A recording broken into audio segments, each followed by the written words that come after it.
बोल इस्लाम के मुअज़्ज़िज़ सामीन, अस्सलाम वालेकुम। रात को 3 बजे शशिकांत के मोबाइल की घंटी बजने लगी और नींद में उसने उसे उठा लिया। इसके मोबाइल से अपनी फैक्ट्री के सिक्योरिटी हेड राहिल की आवाज़ सुनाई दी। वो काफ़ी डरा हुआ था और फ़ोन पर उसने सिर्फ़ 3 अल्फाज बोल पाया, फैक्ट्री, भूत और आत्मा। इसके बाद एक दर्दनाक चीख की आवाज़ सुनाई दी और कॉल कट गया।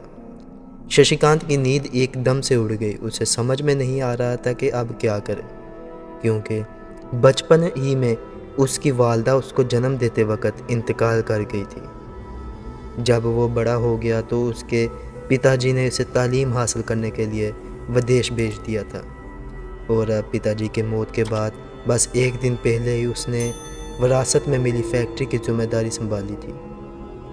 उस कॉल के बाद उसने फ़ौरन फैक्ट्री मैनेजर विश्वास को फ़ोन पर फैक्ट्री में बुलाया और ख़ुद भी फैक्ट्री के लिए रवाना हो गया। जब वो दोनों फैक्ट्री पहुंचे तो उन्हें गेट गार्ड कहीं नज़र नहीं आया लेकिन शशिकांत की नज़रें बस राहुल को ढूंढ रही थी, जिसकी दर्दनाक चीख अभी भी उसके जहन में गूंज रही थी। शशिकांत ने विश्वास से कहा कि पुलिस को कॉल करो और फैक्ट्री के सामने की तरफ देखो, तब तक मैं गोदाम में चेक करता हूँ। जब शशिकांत गोदाम में पहुँचा तो उसने देखा कि राहुल ज़मीन पर चुपचाप लेटा पड़ा है, लेकिन उसकी सांस अभी तक चल रही थी, लेकिन जिस्म से कोई हरकत नहीं कर पा रहा था। उसकी आंखों से ऐसा महसूस हो रहा था जैसे उसने कोई खौफनाक चीज़ देखी हो। उस वक़्त शशिकांत को एक और दर्दनाक चीख सुनाई दी, जिससे उसका कलेजा कांप गया। वो चीख मैनेजर विश्वास का था। शशिकांत दौड़ते हुए फैक्ट्री में आया और उसने देखा कि विश्वास बाथरूम के एक कोने में बैठकर रो रहा है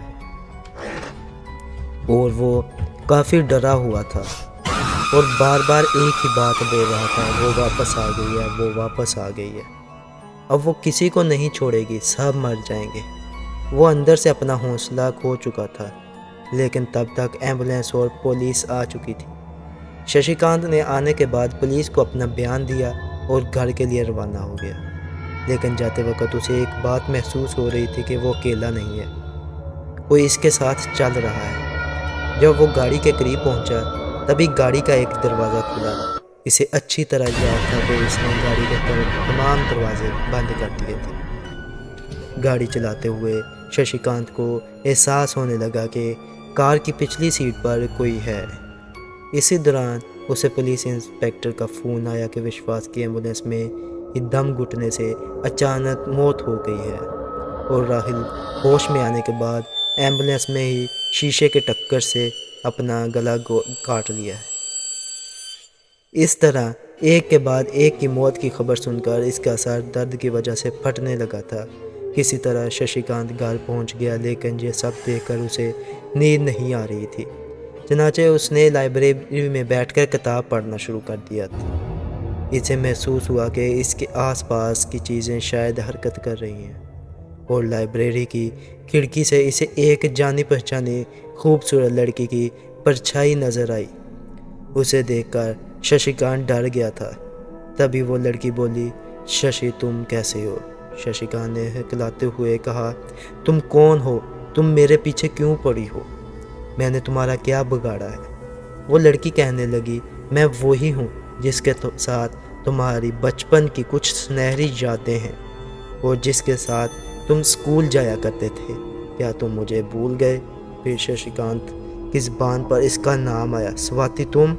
और तुम्हारी ये हालत किसने की? फिर स्वाति ने अपनी कहानी सुनाई।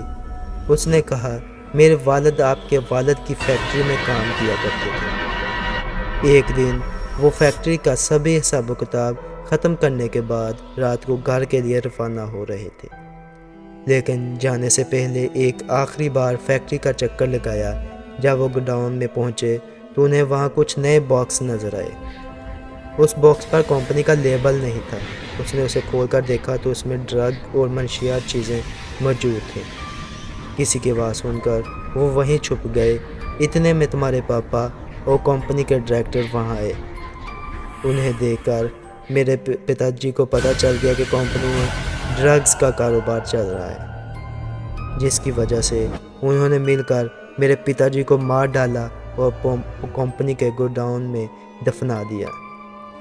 ये सारी बातें मरने से पहले मेरे पिताजी ने मुझे फ़ोन पे बता दिया था। जब मैं पुलिस को फ़ोन करके कंपनी में पहुंची तो मुझे पता चला कि पुलिस भी उनके साथ मिली हुई थी। फिर उन्होंने मेरी इज्जत के साथ खिलवाड़ किया और मुझे भी मारकर मेरे वालिद के गोदाम में दफना दिया।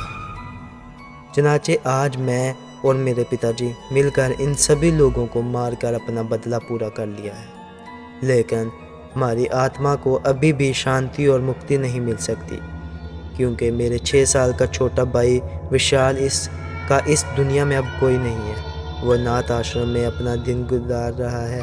इसलिए मैं तुमसे मदद मांगने आई हूँ, क्योंकि मैं जानती हूँ कि तुम एक अच्छे इंसान हो। इसके जवाब में शशिकांत ने कहा कि मैं अपने पिताजी की गलती को कभी सुधार नहीं सकता, लेकिन मैं तुम्हारे छोटे भाई की जिम्मेदारी कबूल करता हूँ और तुमसे वादा करता हूँ कि तुम्हारे भाई को पढ़ा लिखा कर एक अच्छा इंसान बनाऊँगा।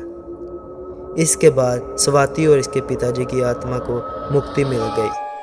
दूसरे दिन शशिकांत ने कंपनी के सारे गलत कारोबार बंद करवा दिए और अनाथ आश्रम से विशाल को गोद ले लिया।